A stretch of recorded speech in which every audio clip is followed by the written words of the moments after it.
3, 2, 1.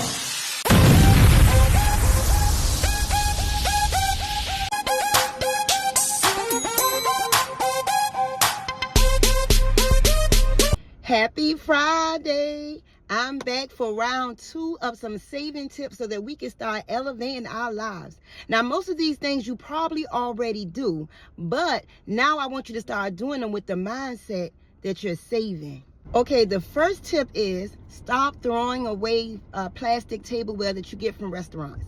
I don't know about you all, but I don't like to wash dishes, and apparently my kids don't either, because the older they get, the less silverware I have. But I'm always going to buy forks, spoons, napkins, but I don't have to buy as much because when I do takeout, they put some in my bag. So instead of throwing those away, save them for a rainy day. Also, save your leftovers. You may be tired of eating that chicken or steak at that moment, but I'm telling you, a couple hours, you're going to want something to eat. And that way you don't have to go and buy a big meal because you still have your leftovers from your last meal. Wrap that food up. Let me get a takeout box, please. My next tip is to try and buy used or rent items that you know you're only going to use for a limited amount of times. I cannot tell you how many times I've made purchases on items that I know I was only going to need for a couple days, and now I'm stuck with this big item. Kids playing sports, especially. Go to Marketplace. First of all, little Johnny probably ain't gonna play that sport longer than 2 seasons anyway, so why waste your money going to buy a $100 glove or a $200 bat when you can go on Marketplace and get it half price, and then you can resell it when little Johnny gives up that sport.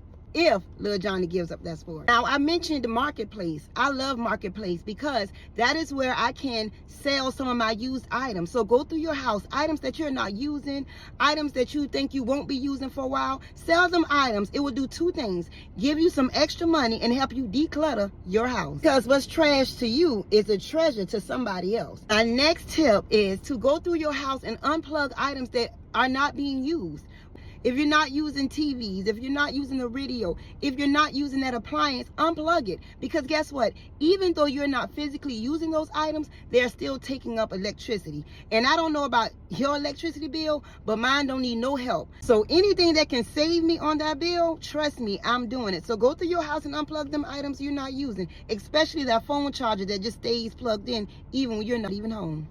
And besides, if it's a pretty day like it is today, open them windows, open them doors, and let the natural sunlight come and lit your home up. It's nothing like natural sunlight, right? The light that God gave us that we don't have to pay for. So open those windows, cut those lights off, and enjoy what God has blessed us with. Those are my LeShante finance tips for this Friday. If you're already doing these,